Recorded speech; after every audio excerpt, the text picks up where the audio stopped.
ధ్యానం ఏ సమయంలోనైనా చేయవచ్చు. ముఖ్యమైనది అనుకూలంగా ఉండగలిగే స్థలమై ఉండాలి. హాయిగా కూర్చొని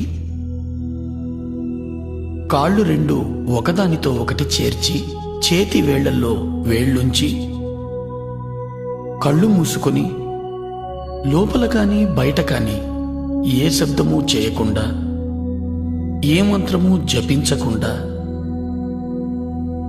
శరీరాన్ని పూర్తిగా తేలిక చేయాలి.